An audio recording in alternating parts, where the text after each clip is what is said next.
et doit la fournir au travers des canaux digitaux pour être de plus en plus connue et pouvoir attirer naturellement des gens vers vous et vers votre entreprise. Et donc, comment fait-on cela? Eh bien, il y a pas mal de canaux qui existent aujourd'hui, évidemment. Ça dépend si vous êtes en B2B ou en B2C.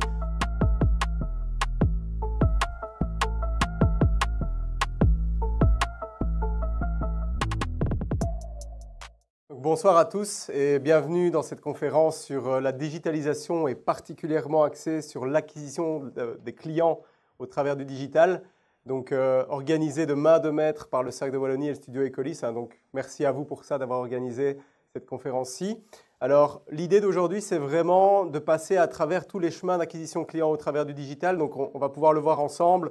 Il y a des codes à respecter pour booster votre croissance et c'est vraiment là où on va s'attarder aujourd'hui. Et on va vraiment rentrer dans le détail très rapidement. Donc, quelques mots sur Nalios. Pour ceux qui ne nous connaissent pas, donc, je suis le cofondateur de Nalios et CEO. On a cofondé en fait l'entreprise il y a 3 ans et demi maintenant. On est 2 anciens Doudou avec mon associé Ben, qui doit être dans la salle, je pense, si je ne me trompe pas, ou peut-être pas, d'ailleurs, je ne sais pas. Mais on a cofondé donc l'entreprise il y a 3 ans et demi maintenant, après avoir travaillé pendant plusieurs années chez Odoo en tant que consultant. Et aujourd'hui, Nalios, ça représente 35 collaborateurs répartis sur 4 agences principales, 3 pays donc, 2 agences en Belgique, en Flandre et en Wallonie. D'ailleurs, nous sommes ici au Business Village Ecolis au 2e étage, pour ceux que ça intéresse. Et on a également des bureaux en Suisse et en France, du coup. On a implémenté une 150aine de projets jusqu'à aujourd'hui avec une dizaine d'années d'expérience sur Odoo. On n'est pas là pour parler de Nalios aujourd'hui. On est vraiment là pour parler de la stratégie d'acquisition digitale et la stratégie d'acquisition client. Donc, ce que j'aime faire lorsque je parle de stratégie d'acquisition client, c'est vraiment découper cette partie en 3 parties distinctes qu'on voit ici. Donc, on a vraiment une partie sur ce qu'on appelle la lead acquisition, qui est en fait comment on acquiert des clients au travers du digital. On a ensuite la partie lead management. Donc, une fois qu'on a acquis ces clients qui sont rentrés dans notre tunnel de vente, comment on va les gérer, comment on va les catégoriser. Et donc, on va communément faire ça au travers de ce qu'on appelle un CRM. Et ensuite, on va aborder toute la partie qui concerne ce qu'on appelle le lead nurturing. Donc, le lead nurturing, c'est quoi? C'est quand vous avez des opportunités commerciales et que vous discutez avec vos prospects au fur et à mesure du temps, vous avez parfois aussi envie de leur donner du contenu supplémentaire pour leur permettre d'acquérir plus de connaissances, mais aussi pour se rappeler à leurs bons souvenirs. Très concrètement, c'est ça. La stratégie d'acquisition client, donc on va d'abord s'attarder sur la partie lead acquisition. Et donc vous voyez que sur le schéma qu'on a ici, on va d'abord parler de la partie média. Donc Jonas l'a dit tout à l'heure, aujourd'hui on filme l'événement et c'est clairement pas un hasard si c'est filmé aujourd'hui. Donc un des moyens d'acquérir des nouveaux clients est évidemment de vous faire connaître. Comment? Eh bien, je pense que tout le monde dans cette pièce ici, a une expertise à fournir et doit la fournir au travers des canaux digitaux pour être de plus en plus connu et pouvoir attirer naturellement des gens vers vous et vers votre entreprise. Et donc, comment fait-on cela? Eh bien, il y a pas mal de canaux qui existent aujourd'hui, évidemment. Ça dépend si vous êtes en B2B ou en B2C, mais les réseaux sociaux font évidemment partie du jeu, ainsi que YouTube, par exemple, pour pouvoir communiquer au travers de vidéos explicatives ou autres, et sur des réseaux sociaux comme LinkedIn, Instagram, TikTok aujourd'hui. On voit énormément de shorts, de plus en plus de vidéos shorts aujourd'hui. Ce n'est pas un hasard, très clairement, si le marketing est poussé à fond là-dessus. Et ce n'est pas très, très compliqué de mettre toute cette stratégie en place. Il faut simplement avoir quelques bases. Et surtout, un des points les plus importants, c'est de ne pas avoir peur de parler. Je sais qu'il y a beaucoup de gens qui ont peur d'expliquer leur expertise finalement aux autres. Et j'ai commencé comme ça. Je n'étais pas du tout à l'aise dans le principe d'expliquer mon expertise. On se sent un peu imposteur, même si on a une certaine maîtrise de ce dont on parle. Le but, c'est vraiment de se lancer. Et c'est quand on se lance au départ qu'on a ensuite de plus en plus facile à donner du contenu. Alors, du coup, comment fait-on cela? Comme je l'ai dit, en postant des vidéos, des articles de blog sur votre site, des posts sur les réseaux sociaux, etc. Tout ça font partie d'un package qui va servir à quoi? Qui va servir à rediriger les gens au fur et à mesure du temps vers votre site web, principalement, puisque c'est là que les gens vont finir par acquérir de l'information supplémentaire, aussi au travers du téléphone, etc. Mais aujourd'hui, on voit vraiment que les gens qui veulent s'intéresser à ce que vous faites le font principalement en allant ensuite sur votre site web, en faisant des recherches, etc. Donc, cette partie-là est très importante. parle pas spécialement de SEO aujourd'hui parce que ce n'est pas vraiment mon domaine d'activité. Hein. Le but est vraiment de parler de ce qu'on peut faire au travers de l'acquisition soi-même et pas en faisant du SEO, par exemple, au travers de Google.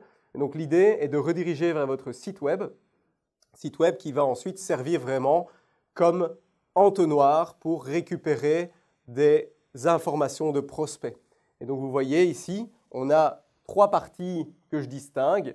On a la partie des formulaires de contact, purement et simplement, donc des formulaires qui vont être mis à disposition pour que vous puissiez récupérer les informations de votre client s'il souhaite vous contacter, votre prospect, s'il souhaite vous recontacter directement. Vous avez ce qu'on appelle la partie bookings, donc c'est quelque chose qui marche assez bien lorsqu'on va faire un tour rapidement sur le site web de Nalios pour que je puisse vous montrer ceci. Mais le principe d'un booking, c'est quoi? C'est aujourd'hui, on vit dans un monde où les gens veulent aller très très vite. Et je pense que c'est le cas pour vous aussi, en tout cas c'est le cas pour moi très clairement.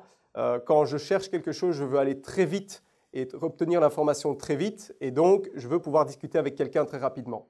Eh bien, en mettant à disposition sur votre site internet des endroits où les gens peuvent directement réserver un rendez-vous avec vous, ça facilite le dialogue. Et alors, moi, ce que je vous conseille, c'est d'éviter de proposer des rendez-vous trop longs. Donc, par exemple, pas plus de 15 minutes. Pourquoi? Parce que les gens ont peut-être 15 minutes à vous accorder pour discuter avec vous très rapidement et c'est là où vous devez avoir une accroche importante. 1 heure, il n'y a personne ou très peu de personnes qui réservent 1 heure d'appel parce que ça prend énormément de temps. Aujourd'hui, tout le monde veut aller vite, mais aussi tout le monde a besoin de son temps pour avancer. Donc ça, c'est clair. Et alors, il y a un autre point sur lequel je voudrais insister aujourd'hui, et on ira plus en détail dessus, c'est sur la stratégie de ce qu'on appelle les lead magnets. Je le garde un tout petit peu pour plus tard. On va juste aller faire un petit tour, donc comment ça se matérialise sur un site web.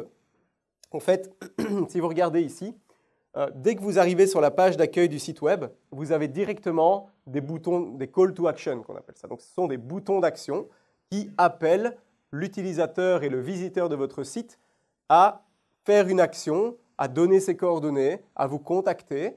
Plus vous facilitez ça pour votre interlocuteur et plus il va avoir envie de vous contacter. Évidemment, ça va de pair avec l'information que vous allez pouvoir lui donner. Donc, ce n'est pas un hasard s'il y a un bouton « Commencer votre audit digital 100% en ligne ». Ce n'est pas un hasard s'il y a un bouton « Contactez-nous », etc. ici. Tout ça sont des incitants, si vous voulez, à aller plus loin. Donc, vous voyez, à chaque section du site, il y a un bouton qui apparaît et qui permet de contacter. Et donc, ce que je vous disais tout à l'heure, si on va sur la partie « Contactez-nous », vous voyez ici, on a un chatbot également, mais ce que vous voyez ici, c'est que vous avez un formulaire de contact, mais si les gens veulent aller plus rapidement et prendre un rendez-vous de 15 minutes, ils peuvent le faire très facilement ici. Et donc, ceci permet de faciliter le contact avec votre prospect et de faire en sorte que au plus tôt il va vous donner ses coordonnées, au plus vous allez pouvoir agir avec lui et faire en sorte de le convertir en client. Donc ça, c'est une des clés les plus importantes. Alors, ensuite, on va passer sur la partie lead magnet. Donc, je vais juste représenter ceci. Voilà. Donc, on a également une troisième partie, effectivement, qui parle des lead magnets. Alors, pourquoi je veux insister tellement là-dessus? C'est parce qu'au fur et à mesure du temps, ce que je remarque, c'est qu'il n'y a pas énormément d'entreprises qui utilisent cette stratégie-là pour acquérir des nouveaux clients. Donc, on en parlait juste avant. On parlait du fait de se faire voir sur les médias sociaux et faire en sorte que notre expertise soit vue. Mais ensuite, on n'a pas forcément d'outils qui vont nous permettre de convertir les clients. Et c'est là justement où est la valeur ajoutée d'un lead magnet. Donc, qu'est-ce que c'est?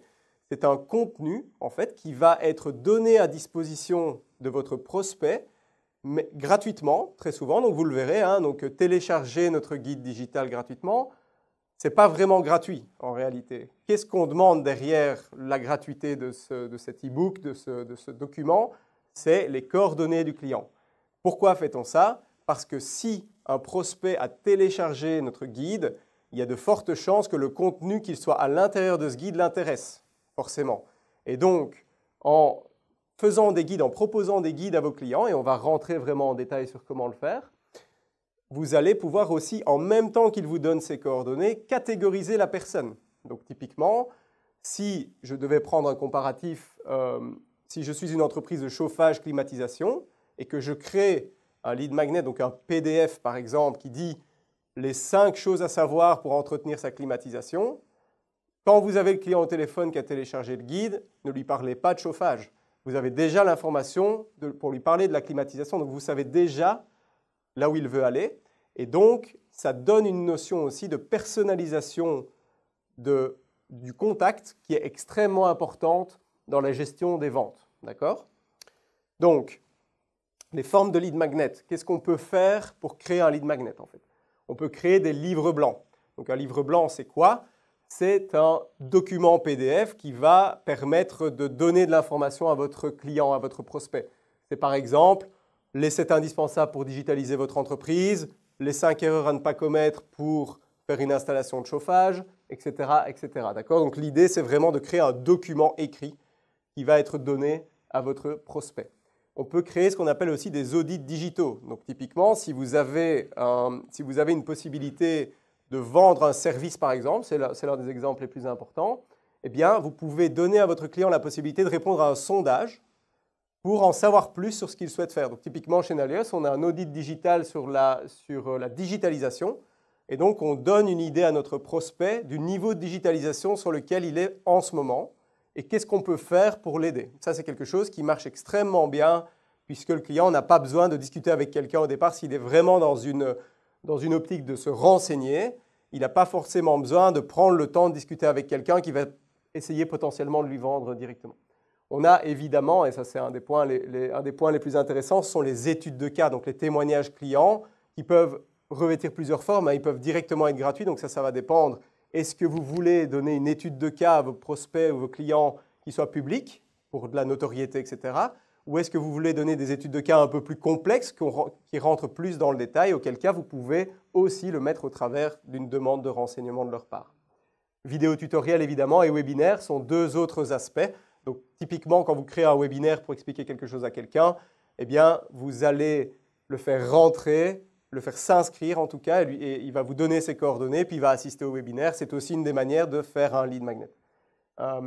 Au niveau de la récupération de coordonnées, donc ça peut se faire sous plusieurs formes, mais la forme la plus commune, c'est une page internet, demandez votre audit digital gratuit et la personne va remplir ses coordonnées et va ensuite l'envoyer. Donc on va prendre un exemple ici maintenant.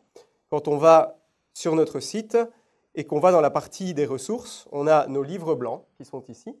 Et donc les livres blancs ici, on voit les étapes d'une implémentation Odoo à succès par exemple. Donc je vais rentrer mes coordonnées ici, d'accord ?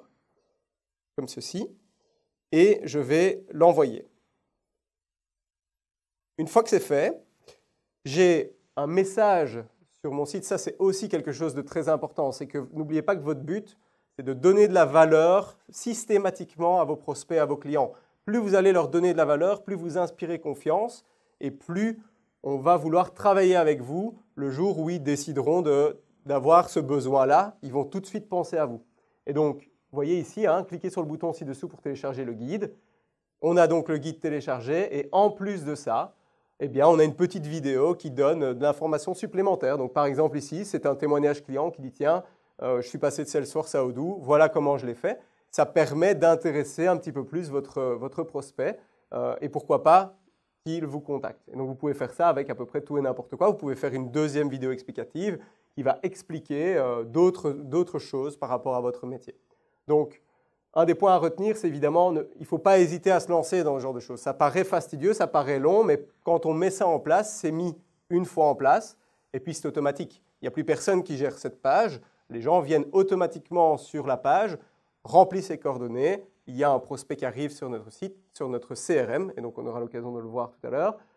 Et une fois qu'il est dans notre CRM, on commence à travailler avec lui. D'accord ? Donc ça, vraiment, si vous démarrez sur cette stratégie-là, vous allez avoir des résultats qui sont quand même assez rapides par rapport à ça. Très bien, donc une fois qu'on a récupéré les coordonnées, on va pouvoir faire ce qu'on appelle du recontact et de la qualification.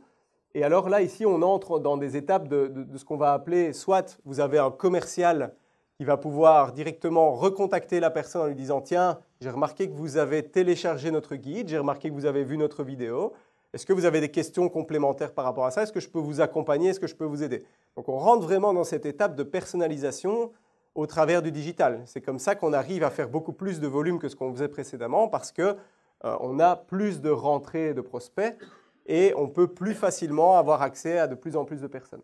Et donc des appels de ce qu'on appelle de la qualification, c'est vraiment qualifier le besoin, savoir s'il y a un besoin aujourd'hui ou pas.